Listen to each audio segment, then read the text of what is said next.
अनमोल मोती कार्यक्रम में आपका स्वागत है। ओम शांति। आध्यात्मिक ज्ञान की आवश्यकता कब पड़ती है, ये एक विचारणीय विषय है। क्या सृष्टि चक्र में आदिकाल से ही आध्यात्मिक ज्ञान को जानना जरूरी होता है?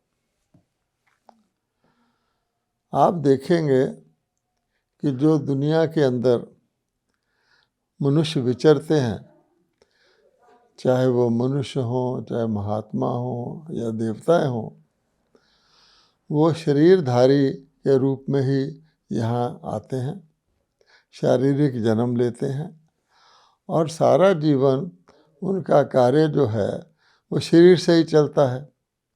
शरीर में सारी ऐसी इंद्रियां हैं, आँखें हैं, कान है, हाथ हैं, पैर हैं, मुख है, डाइजेस्टिव सिस्टम है, बुद्धि है, मन है, तो वो शरीर बाय इटसेल्फ कंप्लीट होता है।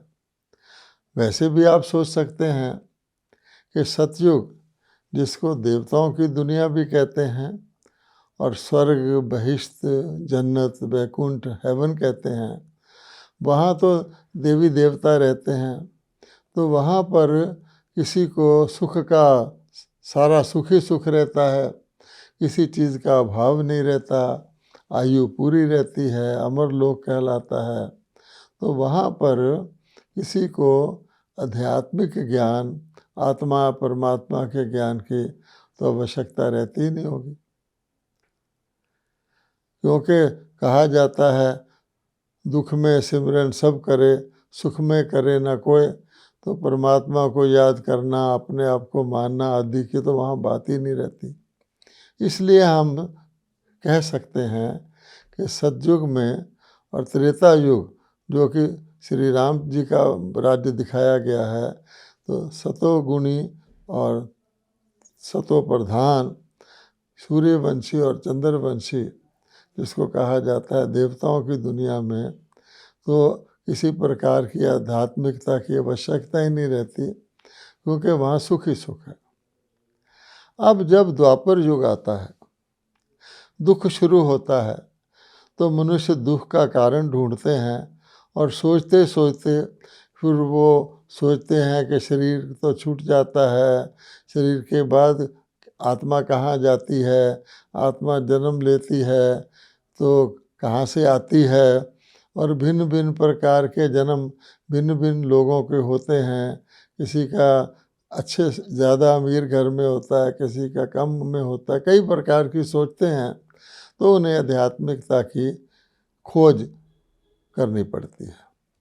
वैसे भी आप देखेंगे कोई आदमी कोई नई मशीन ले आता है, नई कार खरीद लाता है, तो बिल्कुल नई होती है, काफ़ी समय नहीं चलती है, तो उसको किसी मैकेनिक की, कार का बोनेट खोलने की, किसी नट बोल्ट को कसने की आदि की आवश्यकता नहीं रहती। लेकिन जब कार जो है पुरानी हो जाती, जिसको कहते हैं सेकंड हैंड, तो फिर उसके अंदर कुछ ठीक ठाक करने के लिए उसको खोलने की आवश्यकता पड़ती है। अब इस प्रकार से भी हम इसको ले सकते हैं कि मनुष्य को जो डॉक्टर, मेडिकल साइंस है, जो सर्जरी करते हैं, शरीर को काट करके ठीक करते हैं, उसकी आवश्यकता भी कब पड़ती होगी? सृष्टि नाटक में अगर आप देखें तो पहले तो व्यक्ति को रोग होते ही नहीं थे। जब रोग होते थे तो थोड़ी खान पान को चेंज करके ठीक हो जाते थे, फिर कुछ और बाहर से कुछ जड़ी बूटियाँ आदि यूज़ कर लेते थे। फिर फिजिशियन आए जो कई प्रकार की दवा देते थे, लेकिन शरीर को काट करके उसके अंदर जाना, जैसे आजकल सर्जरी बहुत हर प्रकार की बहुत गहरी हो गई है, उसकी आवश्यकता नहीं पड़ती थी। तो कहा ही जाता है आवश्यकता आविष्कार की जननी है।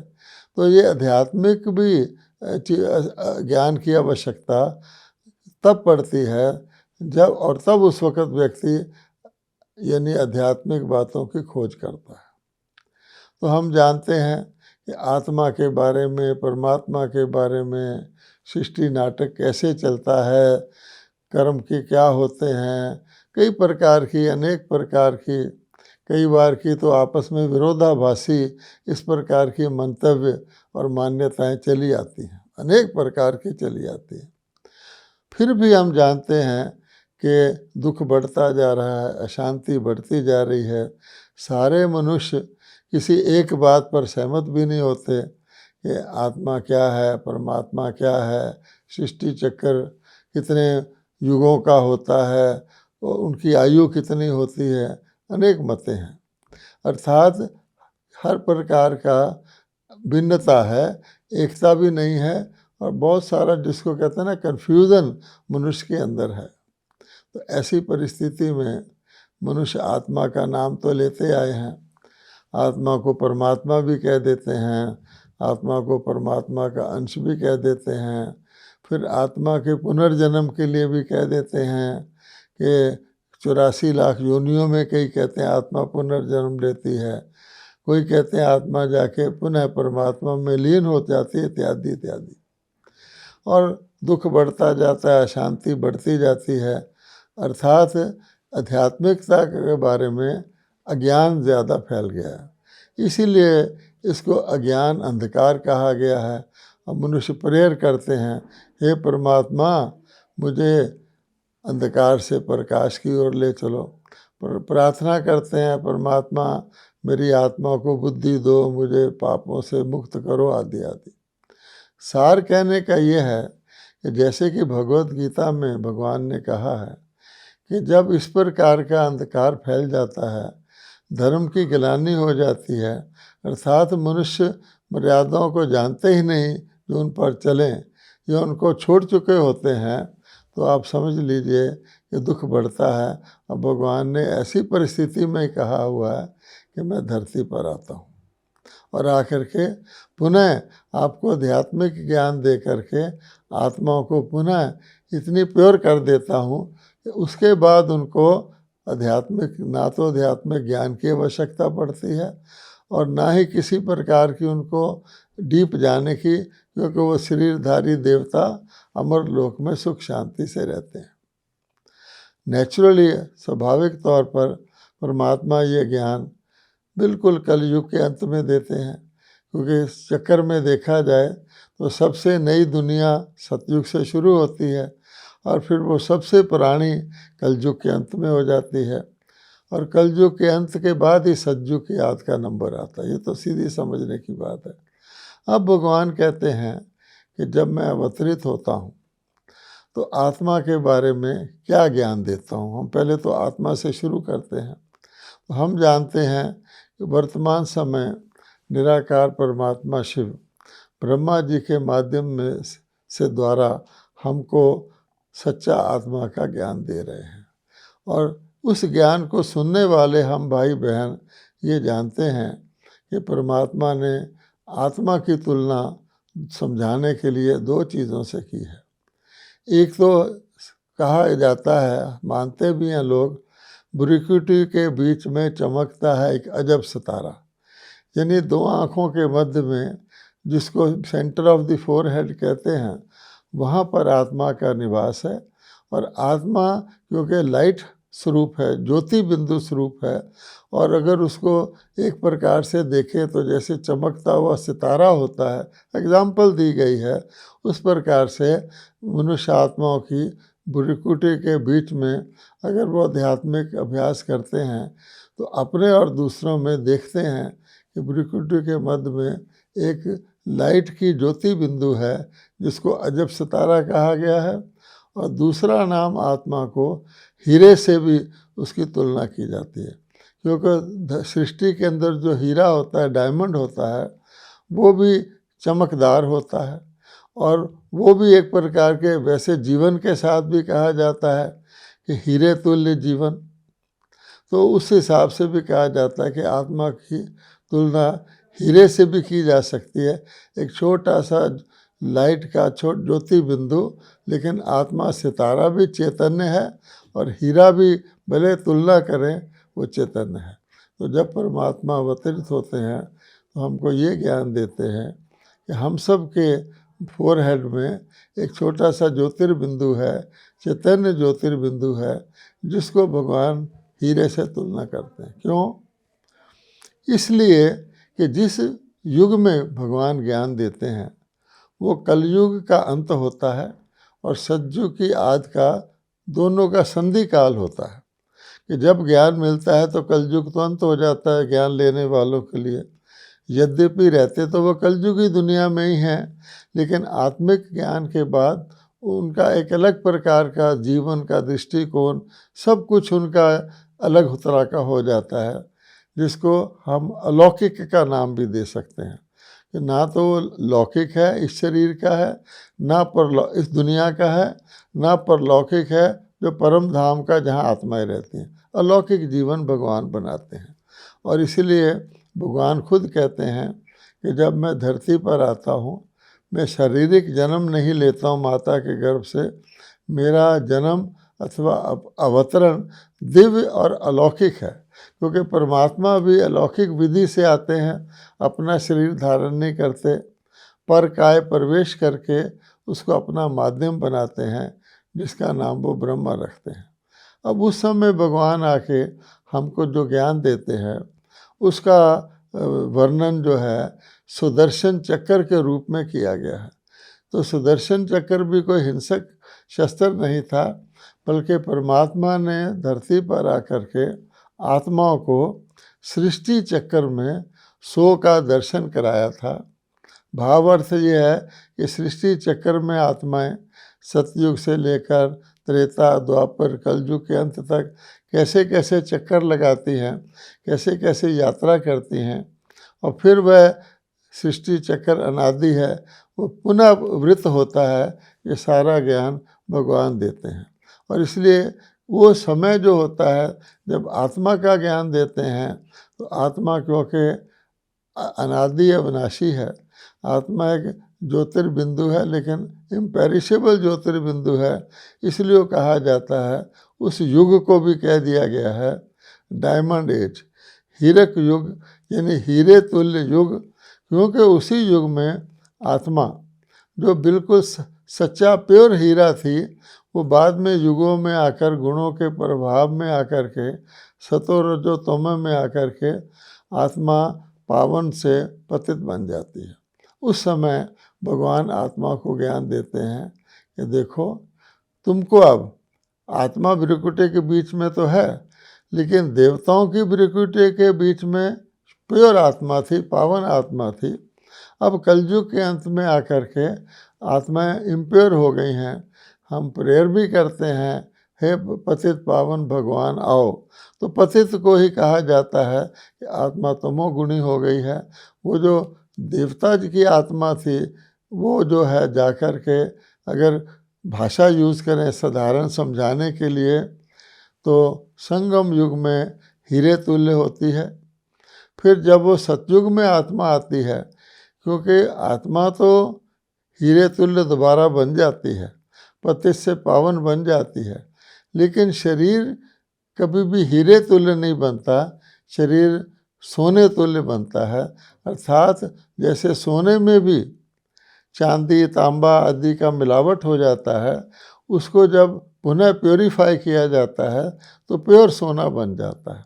तो प्योर सोने के शरीर में हीरे तुल्य आत्मा सतयुग के अंदर आती हैं, और क्योंकि सोने के उसमें आ जाती हैं तो उस इरा को गोल्डन एज, स्वर्ण युग कहा जाता है, क्योंकि वो शरीरधारियों का, देवताओं का युग है, आत्माओं का युग नहीं है। इसलिए हीरक युग केवल कलयुग के अंत और सतयुग की आदि के बीच का समय, जबकि शरीर तो पतित ही होते हैं, लेकिन भगवान उनके अंदर बैठी आत्माओं को ज्ञान दे करके धीरे धीरे पतित से पावन धीरे धीरे बना के उनको पूर्ण प्योर हीरा या डायमंड या शाइनिंग स्टार बना देते हैं। अब इसका भाव अर्थ क्या होता है? हम जानते हैं कि ब्राह्मणों को कहा जाता है ब्रह्मा जी के मुख अरविंद से ब्राह्मण निकले थे। जो असली ब्राह्मणों की उत्पत्ति हुई थी वो ब्रह्मा जी के मुख अरविंद से हुई थी, जिसका भावार्थ भगवान समझाते हैं कि जब मैं निराकार परमात्मा एक साकार वृद्ध शरीर रूपी माध्यम में आता हूँ और उसका नाम ब्रह्मा रखता हूँ, तो उनके मुख के द्वारा परमात्मा जो हमें ज्ञान सुनाते हैं, सुदर्शन चक्र यानी सृष्टि चक्र में सो का ज्ञान देते हैं, हमें पवित्र बनाने के लिए योग सिखाते हैं, वो सारा मुख से किया जाता है। मुख के द्वारा, ब्रह्मा के मुख द्वारा भगवान बोलते हैं, और अन्य आत्माएं जिन्होंने देवता बनना होता है, जो कलयुग में पतित होती हैं, उनको भगवान ब्राह्मण बनाते हैं, उनके कानों द्वारा वो ज्ञान सुनते हैं। अब इसका अर्थ क्या होता है कि परमात्मा पुराने शरीर में, पतित शरीर में, कलयुग के अंत में मनुष्य आत्माओं को गीता ज्ञान सुना करके डायमंड जैसा हीरे तुल्य बना देते हैं। वो एक दिन में नहीं बन जाता है, इसलिए ब्राह्मणों को चोटी दिखाई गई है। पहले वक्त में ब्राह्मण सचमुच एक शारीरिक चोटी रखते थे, तो भगवान बताते हैं चोटी का अर्थ होता है ऊंची पोजीशन पर पहुंचना, पुनः टॉप पर पहुंचना। यानी जो आत्माएं सतयुग में सतो प्रधान थी, त्रेता में सतोगुणी थी, द्वापर में आकर के रजोगुणी बन गई, कलयुग में आकर के तमोगुणी बन गई, उन तमोगुणी आत्माओं को वापस, जिसको कहा जाता है पवित्र बनो, योगी बनो, तो भगवान उनको ज्ञान द्वारा पवित्र बनाते हैं, योग द्वारा योगी बनाते हैं, तो धीरे धीरे वो टॉप पर जाते हैं। जैसे किसी पहाड़ी की टॉप पर चढ़ना होता है तो पहले बेस होती है, अगर उसको 4 हिस्सों में बांटा जाए कि पहला पड़ाव, दूसरा पड़ाव, फिर चोटी, तीसरा पड़ाव, इसी प्रकार से भगवान कहते हैं कि मैं चोटी पर पहुंचाता हूं, आपको गाइड करता हूं, ताकि आत्मा पुनः अपने आत्मिक स्वरूप के शिखर, जिसको डायमंड रूप कहा गया है, हीरे तुल्य जीवन कहा गया, उस तक पहुंच जाए। तो उसके लिए भगवान कुछ समय लगता है, इसलिए संगम युग जो है उसको भी लगभग 100 वर्ष का युग कहा गया है। कलयुग के अंत और सतयुग के आदि के बीच का समय, उसी समय निराकार परमात्मा ब्रह्मा के द्वारा ज्ञान देते हैं। तो कहने का भाव ये हुआ कि डायमंड बना करके आत्मा को संगम युग पर, आत्माएं होती पुराने शरीर में हैं, जब आत्माएं अपनी चोटी पर पहुंच जाती हैं, संपूर्ण और संपन्न बन जाती हैं, देवता बनने योग्य बन जाती हैं, हम जानते हैं वो क्वालिफिकेशन है सर्वगुण संपन्न। कृष्ण जी के टॉप मॉडल रख के कहा गया 16 कला संपूर्ण, राम जी को 14 कला कहा गया है, संपूर्ण निर्विकारी, मर्यादा पुरुषोत्तम, अहिंसा परमो धर्म। ये क्वालिटीज ब्राह्मण रूप में, यानी सतयुगी देवता जन्म से पहले रूप में शरीर पुराना है, आत्मा पेड़ हो रही है, अपने आप को देवताओं के युग में जाने लायक देवी आत्मा बन रही है, दैवी गुणों की धारणा कर रही है, वो इस समय संगम युग पर होता है। अब भगवान कहते हैं कि जो कुछ मैं ये कार्य करता हूँ, शास्त्रों में तो कुरुक्षेत्र का युद्ध का मैदान बता दिया है, ऐसा नहीं है, बल्कि परमात्मा कहते हैं आज भी दुनिया के अंदर सत्संग की बहुत महिमा है। आप देखेंगे अभी ये कलयुग का अंत है, फिर भी लोग ये कहते हैं, जगह जगह पर सत्संग करते रहते हैं कि चलो 2 घड़ी ही सत्संग में आ जाओ, प्रभु का ध्यान करो। तो सत्संग कहा जाता है कि सत्संग में जाने से व्यक्ति को शांति मिलती है, संतोष मिलता है, ईश्वर की तरफ उसका ध्यान जाता है। तो सत्संग वास्तव में का भाव अर्थ क्या होता है कि जिस चीज़ का कोई व्यक्ति संग करता है उसका उसको रंग लग जाता है। कहा जाता है ना, संग का रंग। जैसे आप देखते हैं साउथ इंडिया में चंदन के बाग होते हैं, सैंडलवुड के, तो उसमें क्या होता है, कई पेड़ तो सचमुच सैंडलवुड के ही होते हैं। अब ये भी एक सैंडलवुड भी एक कुदरत की देन है, सैंडल की बहुत महिमा है। हम जानते हैं कि भगत लोग भी जो तपस्वी होते हैं वो भी सैंडल का ही पेस्ट बना करके उसको घिस घिस कर माथे पे लगाते हैं। सैंडल में बहुत सुंदर सुगंध होती है, नेचुरल, और सुंदर शीतलता को भी पहुंचाता है। जब किसी के फोरहेड पर उसकी लेप की जाती है, क्योंकि वहाँ आत्मा रहती है, तो बहुत शीतल महसूस करता है। तो ये भी माना जाता है कि संदल के जो वन होता है उसके आसपास कोई दूसरे वृक्ष भी हों, वो भी उनके अंदर भी संदल की गुड़ की जैसे खुशबू आ जाती है, जिसको संग का रंग कहा जाता है। ये तो हम दुनिया में भी जानते हैं, कहा जाता है संग तारे कुसंग डूबे, और कुसंग से बचने के लिए बहुत महत्व दिया गया है। माता पिता भी अपने बच्चों को बुरे संग से बचने के लिए बताते हैं, और आध्यात्मिक भाषा में कहा जाता है बुरा ना देखो, बुरा ना सुनो, बुरा ना बोलो, बुरा ना सोचो। जो ऐसा करते हैं उनके संग से व्यक्ति को बचना पड़ता है। तो सत्संग का महत्व तो है, लेकिन ये वास्तविक सत्संग क्या है? तो भगवान कहते हैं सत्य तो मैं हूँ, truth is God, God is truth. परमात्मा के पास ही सारे सृष्टि नाटक का ज्ञान है, वही सुदर्शन चक्र का ज्ञान देते हैं। और कहा गया है कि गीता का ज्ञान भगवान ने दिया, इसलिए गीता का ज्ञान जो सुनाया गया वही सत्य ईश्वरीय ज्ञान है। उसके अंदर जो आत्मा के बारे में, परमात्मा के बारे में सब कुछ बताया कि वो सत्य है। अब भगवान कहते हैं कि जैसे किसी का भी संग करो वैसे गुण आ जाते हैं, तो मेरा संग करने के लिए आप आत्माएं तो पतित तो परम धाम में जा नहीं सकते, इसलिए मैं कलयुग के अंत में स्वयं धरती पर आता हूँ, जिसका प्रमाण भगवत गीता है। बल्कि भगवान कहते हैं पुनः पुनः आता हूँ, जब जब तुम फिर पतित बनते हो मैं फिर पावन बनाने आता हूँ। तो उस सत्संग से क्या होता है कि आत्माएं परमात्मा बताते हैं। मेरा संग का मतलब क्या है? पहले तो परमात्मा का संग शरीर नहीं करता, परमात्मा का संग आत्मा करती है। तो आज क्योंकि मनुष्य शरीरधारी हो गए हैं, तो अपने देवताओं को भी उन्होंने शारीरिक रूप में बना लिया है, जिनको वो भगवान के अवतार कहते हैं। श्री कृष्ण है, श्री राम है, उनकी भी शारीरिक मूर्तियों को पूजते हैं। तो शरीर तो 5 तत्वों का बना हुआ है, तो 5 तत्वों का शरीर अपने आप को मानकर और 5 तत्वों के शरीरधारी, चाहे वो देवी देवताओं की मूर्तियां हैं, कई लोग आजकल साधु महात्मा को भी पूजने लग जाते हैं, वो भी शरीरधारी हैं। तो 5 तत्वों को ध्यान में रख कर के कनेक्शन जोड़ रहे हैं। तो भगवान कहता है इसको सत्संग नहीं कहा जाता।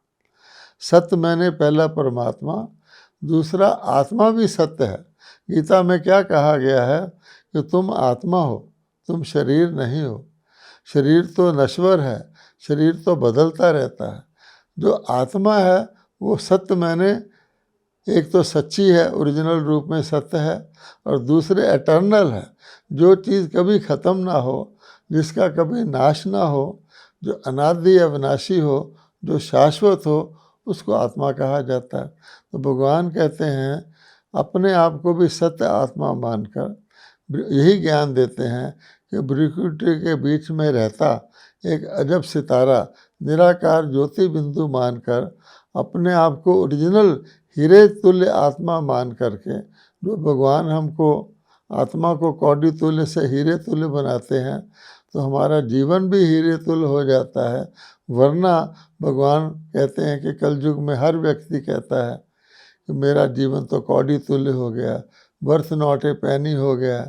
आज जीवन की क्या मूल्य है आप देखेंगे, मनुष्य जीवन के मूल्य को ना तो जानते हैं, ना जीवन का आज कोई मूल्य रहा है। तो इसलिए भगवान कहते हैं कि आत्मा मानो, तो आत्मा सत्य है और सत्य आत्मा ही शाश्वत है, सत्य परमात्मा के संग में रह सकती है। अब संग में रहने का क्या मतलब है? ये जो सत्संग हम बाहर करते हैं वो तो थोड़े समय के लिए करते हैं। कोई 1 हफ्ते के लिए अपने घर में सत्संग रखवा लेते हैं, 2-2 घंटा 1-1 घंटा होता है। कहीं भी सत्संग होता वो निरंतर नहीं होता, लगातार नहीं होता। लेकिन भगवान कहते हैं अगर मेरा संग रखना है, मेरे संग से तुमने मेरे जैसा गुण धारण करने हैं, मेरे पास जो गुण हैं उनको धारण करना है, तो संग तो सदा रहना चाहिए। कोई 1 घंटे 2 घंटे का कोई कभी कभार का संग रखेंगे और बाकी सारा टाइम 24 घंटे हम असत्य का संग रखेंगे तो हमारे ऊपर असर क्या होगा। तो इसलिए कई कहते हैं फिर हम परमात्मा का संग सदा कैसे रख सकते हैं। हम तो बहुत बिजी हैं, हमारा बहुत व्यस्त जीवन है। आजकल तो रोटी कमाना भी मुश्किल हो गया है, तनावपूर्ण जीवन है, परिवार को पालना होता है, कोई बिजनेस करना होता है या कोई सर्विस करनी होती है। हम उसका ध्यान दें या परमात्मा को दें। पहली समस्या तो ये है, आजकल लोग यही समझते हैं कि परमात्मा को तो लास्ट प्रायोरिटी देते हैं, जब बहुत दुख हो जाता है तो याद करते हैं, या सोचते हैं अच्छा जब सब झंझटों से दुनिया के फारिग हो जाएंगे तब परमात्मा को याद करेंगे, ओल्ड एज में जाकर याद करेंगे, बच्चे सेटल हो जाएं। लेकिन भगवान कहता है ऐसी बात नहीं है। परमात्मा को याद करना कोई आपको पता ही नहीं है कि परमात्मा को याद करने का मूल्य क्या है।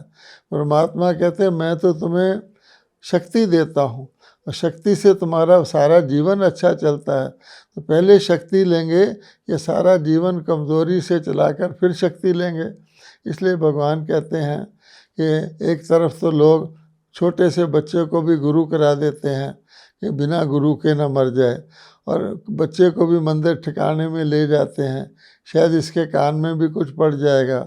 लेकिन जब अपनी बारी आती है तो कहते हैं बुढ़ापा में देखा जाएगा, सब चीज़ों से फारिग होकर देखा जाएगा, रिटायरमेंट के बाद देखा जाएगा। तो भगवान कहते हैं आज तो श्वास का भी भरोसा नहीं है, क्या पता किस वक्त तुम्हारा कब शरीर छोड़ जाए।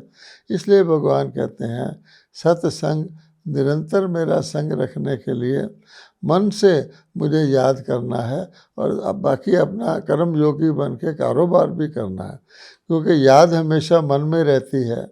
जिसी के लिए कहा गया घट घट में भगवान, तो घट घट में भगवान नहीं है, घट दिल को कहते हैं, दिल याद का स्थान है। तो घट घट में हम परमात्मा को याद रखेंगे, काम काज भी करते रहेंगे उस सत्य के संग से, निरंतर परमात्मा की याद से, जिसको भगवान ने गीता में कहा है कि मन मना भाव हो जाओ, माम एकम याद करो, तो मैं तुम्हें पिछले सब पापों से भी मुक्त करूँगा, आगे से भी तुम पाप नहीं करोगे, और मेरे संग से तुम मानस से देवता बन जाओगे और आने वाली सतयुगी देवी दुनिया में जाने के अधिकारी बन जाओगे। ओम शांति।